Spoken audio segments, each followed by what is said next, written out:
ಶ್ರೀ ಗುರುಭ್ಯೋ ನಮಃ ಪರಮಗುರುಭ್ಯೋ ನಮಃ ಶ್ರೀಮದಾನಂದತೀರ್ಥ ಭಗವತ್ಪಾದಾಚಾರ್ಯ ಗುರುಭ್ಯೋ ನಮಃ. ಕೃಷ್ಣಂ ವಂದೇ ಜಗದ್ಗುರುಂ ದಾಸವರ್ಯಂ ದಯಾಯುಕ್ತಂ ದೂರೀಕೃತದೂರಾಶೀಷಂ ಹರಿಕಥಾಮೃತಸಾರವತ್ತಾರಂ ಜಗನ್ನಾಥ ಗುರುಂ ಭಜೆ. ಸಕಲ ಯತಿ ದಾಸವರೇಣ್ಯರನ್ನು ಶ್ರದ್ಧಾಭಕ್ತಿಗಳಿಂದ ಸ್ಮರಿಸುತ್ತಾ ನಮ್ಮ ಕುಲದೈವವಾದ ಶ್ರೀ ಲಕ್ಷ್ಮೀ ಬಂಡೇರಂಗನಾಥ ಪಾದಗಳಿಗೆ ಶ್ರದ್ಧಾಭಕ್ತಿಯಿಂದ ನಮಸ್ಕರಿಸಿ ಎಲ್ಲ ಕೇಳುಗರಿಗೂ ವಂದಿಸುತ್ತಾ ಶ್ರೀ ಹರಿವಾಯುಗುರುಗಳ ಅನುಗ್ರಹದಿಂದ ಶ್ರೀ ಜಗನ್ನಾಥದಾಸಾರ್ಯರು ರಚಿಸಿರುವಂತಹ ಕೃತಿ ಫಲವಿದು ಬಾಳ್ದುದಕ್ಕೆ ಈ ಕೃತಿಯ ನುಡಿಗಳ ಯಥಾಮತಿ ಅರ್ಥಚಿಂತನೆಯನ್ನು ನೋಡ್ತಾ ಬಂದಿದ್ದೇವೆ. ಇಂದು 4ನೇ ನುಡಿಯ ಅರ್ಥಚಿಂತನೆಯ ಮುಂದುವರಿದ ಭಾಗವನ್ನು ಯಥಾಮತಿಯಾಗಿ ನೋಡೋಣ ಅಂತ ಹೇಳ್ತಾ, ನಿನ್ನೆ ದಿನ ವಾಸವ, ಇಂದ್ರನೇ ಮೊದಲಾದ ಎಲ್ಲ ದೇವತೆಗಳ ಗುಂಪಿಗೂ ಹಾಗೂ ದೈತ್ಯರ ಗುಂಪಿಗೂ ಶ್ರೀ ವಾಸುದೇವ ರೂಪಿ ಪರಮಾತ್ಮನೇ ಶುಭ ಮತ್ತು ಅಶುಭ ಫಲವನ್ನು ಕೊಡ್ತಕ್ಕಂಥವರು ಎನ್ನುವ ಸಾಲಿನ ಚಿಂತನೆಯನ್ನು ನೋಡಿ ಬಂದಿದ್ದೇವೆ. ಇಲ್ಲಿ ಒಂದು ಸಂದೇಹ ಇದೆ.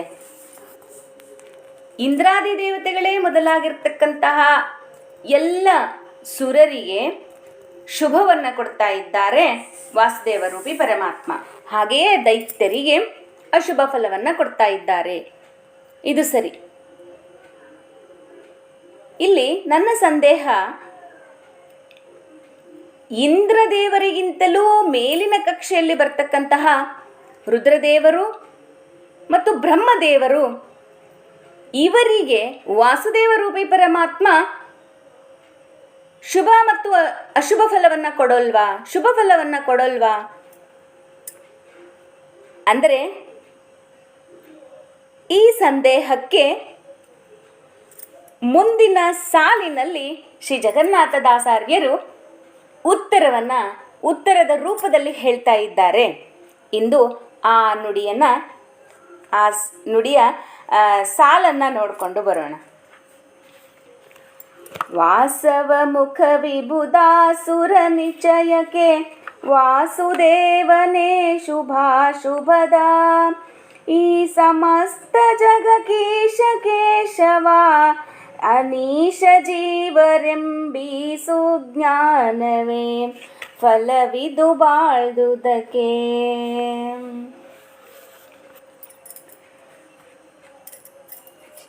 ವಾಸುದೇವ ರೂಪಿ ಪರಮಾತ್ಮ ಎಲ್ಲದಕ್ಕೂ ಕಾರಣೀಭೂತರಾಗಿರ್ತಕ್ಕಂಥವರು. ಇಡೀ ಜಗದ ನಿಯಮನ, ಸೃಷ್ಟಿ ನಿಯಮನ, ಪಾಲನ, ಪೋಷಣ ಎಲ್ಲಕ್ಕೂ ಕಾರಣೀಭೂತರಾಗಿರ್ತಕ್ಕಂಥವರು ಶ್ರೀಹರಿ. ಆದ್ದರಿಂದ ಅವರು ಸೃಷ್ಟಿಸಿದ ಎಲ್ಲ ಚೇತನರಿಗೂ ಅವರವರ ಕರ್ಮಾನುಸಾರವಾಗಿ, ಯೋಗ್ಯತಾನುಸಾರವಾಗಿ ಶುಭ ಮತ್ತು ಅಶುಭ ಫಲವನ್ನು ಕೊಡ್ತಕ್ಕಂಥವರು. ಲೌಕಿಕದಲ್ಲಿಯೂ ನಾವು ನೋಡ್ತಾ ಇದ್ದೇವೆ, ಒಬ್ಬರು ತುಂಬ ಸುಖವಾಗಿ ಜೀವನವನ್ನು ನಡೆಸ್ತಾ ಇರ್ತಾರೆ, ಇನ್ನೊಬ್ಬರು ಎಷ್ಟು ಕಷ್ಟ ಕಾರ್ಪಣ್ಯಗಳ ಒಂದು ಸಾಲಿನಲ್ಲಿಯೇ ಇರ್ತಾರೆ ಯಾವತ್ತಿಗೂ. ಇದು ಯಾಕೆ ಹೀಗಾಗತ್ತೆ? ಅವರವರ ಯೋಗ್ಯತಾ ಮತ್ತು ಅವರವರ ಕರ್ಮಾನುಸಾರವಾಗಿ ಈ ರೀತಿಯ ಫಲಗಳನ್ನು ಭಗವಂತ ಉಣಿಸ್ತಾ ಇದ್ದಾರೆ. ಅವರಿಗೆ ಯಾವುದೇ ರೀತಿಯಾಗಿರ್ತಕ್ಕಂತಹ ವೈಷಮ್ಯ ಇಲ್ಲ.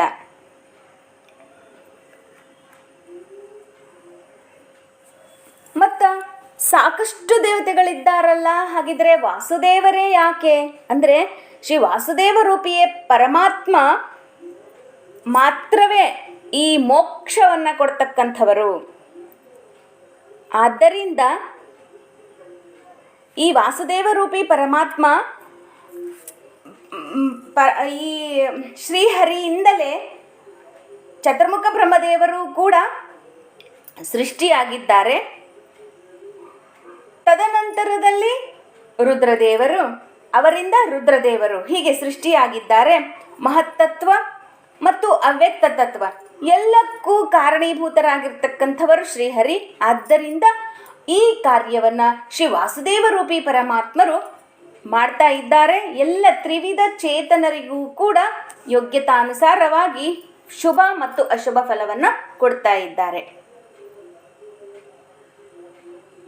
ಇಡೀ ಸಮಸ್ತ ಜಗಕ್ಕೆ ಈ ನಿರ್ಮಾಣರು ಯಾರು? ಇಡೀ ಬ್ರಹ್ಮಾಂಡದ ನಿರ್ಮಾಣವನ್ನು ಮಾಡಿದವರು, ಈ ಕರ್ತೃ ಯಾರು ಅಂದರೆ ಅವರೊಬ್ಬರೇ ಶ್ರೀಹರಿ, ಈಶ, ಒಡೆಯ. ಉಳಿದವರೆಲ್ಲರೂ ಅನೀಶರು. ಯಾಕೆ ಅಂದರೆ ಬ್ರಹ್ಮಾದಿ ದೇವತೆಗಳಿಂದ ಮೊದಲು ಮಾಡಿಕೊಂಡು ಎಲ್ಲರೂ ಕೂಡ ಶ್ರೀಹರಿಯ ಅಧೀನದಲ್ಲಿರ್ತಕ್ಕಂಥವರು ಅನೀಶರು. ಈಶ, ಅದರ ವಿರುದ್ಧ ಪದ ಅನೀಶ. ಈಶ ಎಂದರೆ ಒಡೆಯ, ಅನೀಶರು ಒಡೆಯರಲ್ಲದವರು. ಆದ್ದರಿಂದ ಅವರೆಲ್ಲರೂ ಕೂಡ ಶ್ರೀಹರಿಯ ಅಧೀನದಲ್ಲಿರ್ತಕ್ಕಂಥವರು. ಇಡೀ ಬ್ರಹ್ಮಾಂಡವನ್ನೆಲ್ಲ ನಿರ್ಮಿಸಿ ನಿಯಮನವನ್ನು ಮಾಡ್ತಕ್ಕಂಥವರು ಯಾರು? ಅವರೇ ಶ್ರೀಹರಿ. ಅವರ ಅಧೀನದಲ್ಲಿಯೇ ಎಲ್ಲವೂ ನಡೆಯುತ್ತದೆ. ಹೇಗಿದೆ ಜಗತ್ತು ನೋಡಿ, ಬರೀ ಜೀವಿಗಳು ಮಾತ್ರವ? ಬಹುಚಿತ್ರ ಜಗತ್ ಬಹುದಾಕರಣಾತ್ ಪರಶಕ್ತಿ ಅನಂತ ಗುಣ ಪರಮಃ. ವಿಧ ವಿಧವಾಗಿರ್ತಕ್ಕಂತಹ ಜೀವರಾಶಿಗಳನ್ನು ಒಳಗೊಂಡಿರ್ತಕ್ಕಂತಹದ್ದು ಈ ಜಗತ್ತು. ಅಷ್ಟೇ ವಿಧವಾದ ಜಡ ವಸ್ತುಗಳನ್ನು ಒಳಗೊಂಡಿರ್ತಕ್ಕಂತಹದ್ದು. ಎಲ್ಲವನ್ನ ಸೃಷ್ಟಿ ಮಾಡಿರ್ತಕ್ಕಂಥವರು ಶ್ರೀಹರಿ. ಮೊದಲಿಗೆ ಜೀವಿಗಳನ್ನು ಸೃಷ್ಟಿಸಿದ್ದಾರೆ, ತದನಂತರದಲ್ಲಿ ಜೀವಿಗಳಿಗೆ ಉಪಯುಕ್ತವಾಗುವಂತೆ ಜಡ ವಸ್ತುಗಳನ್ನು ಕೂಡ ನಿರ್ಮಾಣ ಮಾಡಿದ್ದಾರೆ. ಒಂದು ಜೀವಿ ಇದ್ದ ಹಾಗೆ ಇನ್ನೊಂದು ಜೀವಿ ಇಲ್ಲ, ಒಂದು ಜಡವಸ್ತು ಇದ್ದ ಹಾಗೆ ಇನ್ನೊಂದು ಜಡವಸ್ತು ಇಲ್ಲ. ಅದಕ್ಕಾಗಿಯೇ ದ್ವಾದಶ ಸ್ತೋತ್ರದಲ್ಲಿ ಬಹುಚಿತ್ರ ಜಗತ್ ಬಹುದಾಕರಣಾತ್. ನೋಡಿ, ನಮ್ಮ ಸುತ್ತಮುತ್ತ ನೋಡಿದ್ರೇನೆ ಗೊತ್ತಾಗತ್ತೆ, ಒಂದು ವಸ್ತು ಇದ್ದ ಹಾಗೆ ಇನ್ನೊಂದು ವಸ್ತು ಇಲ್ಲ, ಒಬ್ಬರು ಇದ್ದ ಹಾಗೆ ಇನ್ನೊಬ್ಬರು ಇಲ್ಲ, ಜೀವಿಗಳಲ್ಲೇ ತೆಗೆದುಕೊಂಡಾಗ. ಈ ರೀತಿಯಾಗಿರುವಂತಹ ವಿವಿಧ ಜೀವರಾಶಿಗಳನ್ನು ಹಾಗೆಯೇ ವಿಚಿತ್ರವಾಗಿರುವಂತಹ ಜಡವಸ್ತುಗಳನ್ನು ಕೂಡ ಸೃಷ್ಟಿ ಮಾಡಿರ್ತಕ್ಕಂಥವರು ಶ್ರೀಹರಿ. ಅದಕ್ಕಾಗಿಯೇ ಈ ಇಡೀ ಸಮಸ್ತ ಜಗಕ್ಕೆ ಅವರೊಬ್ಬರೇ ಈಶ. ಸಮಸ್ತ ಜಗಕ್ಕೆ ಈಶ ಕೇಶವ. ಇಡೀ ಸಮಸ್ತ ಜಗತ್ತಿಗೆ ಈಶರು ಯಾರು? ಒಡೆಯರು ಯಾರು? ಅವರೇ ಕೇಶವ. ಅನೀಶ ಜೀವರೆಂಬಿ ಸುಜ್ಞಾನವೇ. ಉಳಿದವರು ಎಲ್ಲರೂ ಕೂಡ ಅನೀಶರು ಎನ್ನುವಂತಹ ಚಿಂತನೆಯನ್ನ ಮಾಡುವುದೇ ಫಲ ಇದು ಬಾಳ್ದುದಕ್ಕೆ ಎಂದು ದಾಸಾರ್ಯರು ಇಲ್ಲಿ ತಿಳಿಸ್ತಾ ಇದ್ದಾರೆ. ಇನ್ನು ಈ ಒಂದು ಜಗಕ್ಕೆ ಕೀಶ ಅಂತ ನೋಡೋದಾದರೆ, ಕೀಶ ಶಬ್ದಶಃ ಅರ್ಥ ಸಂಸ್ಕೃತದಲ್ಲಿ ಕಪಿ. ಕಪಿ ಅಂದರೆ ಯಾರು? ಅವರೇ ಶ್ರೀಹರಿಯನ್ನ ತಮ್ಮ ಹೃದಯದಲ್ಲಿ ಹೊತ್ತಿರ್ತಕ್ಕಂತಹ ಹನುಮಂತ ದೇವರು. ರಾಮದೇವರನ್ನ ತಮ್ಮ ಹೃದಯದಲ್ಲಿಯೇ ಹೊತ್ತಿರ್ತಕ್ಕಂಥವರು, ಭುಜದ ಮೇಲೆ ಹೊತ್ತಿರ್ತಕ್ಕಂಥವರು ಅವರೇ ಹನುಮಂತ ದೇವರು. ಈ ಹನುಮಂತ ದೇವರ ಅಂತರ್ಗತನಾಗಿರ್ತಕ್ಕಂತಹ ಕೇಶವ. ಈ ಮಾತನ್ನು ಇಲ್ಲಿ ಶ್ರೀ ದಾಸಾರ್ಯರು ಹೇಳಬೇಕಾಗಿದೆ. ಯಾಕೆ ಅಂದರೆ ಪ್ರತಿಯೊಂದು ಕೆಲಸವನ್ನು ಕೂಡ ನಮಗಾಗಿ, ಈ ಚೇತನರಿಗಾಗಿ ಶ್ರೀಹರಿ ಮಾಡ್ತಾ ಇದ್ದಾರೆ ಅಂದರೆ ಅದು ಯಾರ ಮುಖಾಂತರವಾಗಿ ನಮ್ಮ ಎಲ್ಲ ಕರ್ಮಗಳನ್ನು ಸಮರ್ಪಣೆ ಮಾಡಬೇಕು? ಅದು ಶ್ರೀ ಮುಖ್ಯಪ್ರಾಣ ಅಂತರ್ಗತವಾಗಿಯೇ ಹಿಂದಿನ ನುಡಿಯಲ್ಲಿಯೇ ತಿಳಿಸಿಕೊಟ್ಟಿದ್ದಾರೆ. ಆ ಒಂದು ವಿಷಯವನ್ನು ಹೇಳುವುದಕ್ಕೋಸ್ಕರವಾಗಿಯೇ ಇಲ್ಲಿ ದಾಸಾರ್ಯರು ಶ್ರೀ ಮುಖ್ಯಪ್ರಾಣ ಅಂತರ್ಗತರಾಗಿರ್ತಕ್ಕಂತಹ ಕೇಶವರೂಪಿ ಪರಮಾತ್ಮನನ್ನು ನೆನೀತಾ ಇದ್ದಾರೆ. ನೋಡಿ, ಮೊದಲಿನ ಸಾಲಿನಲ್ಲಿ ಶ್ರೀಹರಿಯ ಸರ್ವೋತ್ತಮ ತತ್ವವನ್ನು ಹೇಳಿದ ಹಾಗಾಯಿತು. ಇಲ್ಲಿ ಎರಡನೆಯ ಸಾಲಿನಲ್ಲಿ ವಾಯು ಜೀವೋತ್ತಮರು ಎನ್ನುವುದನ್ನು ಕೂಡ ಹೇಳಿದ ಹಾಗಾಯಿತು. ಅಂದರೆ ಶ್ರೀಮದಾಚಾರ್ಯರ ತತ್ವ ಸಿದ್ಧಾಂತವನ್ನು ಬಿಟ್ಟು ಏನೂ ನಡೆಯೋಲ್ಲ. ಅದನ್ನು ಇಟ್ಟುಕೊಂಡೇ ನಾವು ಮುಂದುವರಿಯಬೇಕು. ಭಗವಂತನ ಚಿಂತನೆ ಮಾಡಬೇಕಾಗಿತ್ತು ಅಂದರೆ ಶ್ರೀಮದ್ ಆಚಾರ್ಯರ ಸಿದ್ಧಾಂತವೇ ಒಂದು ಉತ್ತಮವಾದ ಮಾರ್ಗ ಎಂದು ಹೇಳುವುದನ್ನು ಕೂಡ ಇಲ್ಲಿ ದಾಸಾರ್ಯರು ನಮಗೆ ಹೇಳಿಕೊಡ್ತಾ ಇದ್ದಾರೆ. ಯಾಕೆ?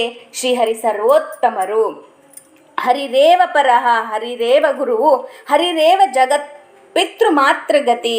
ಈ ಸಮಸ್ತ ಜಗಕ್ಕೆ ಹರಿಯೇ ಸರ್ವೋತ್ತಮರು, ಅವರೇ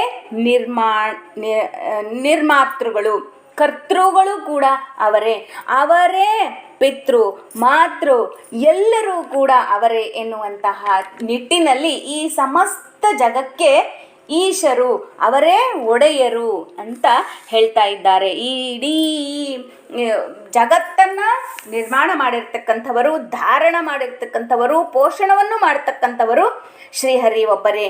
ಎಲ್ಲರ ಪ್ರೇರಕರೂ ಕೂಡ ಅವರೇ ಆಗಿದ್ದಾರೆ.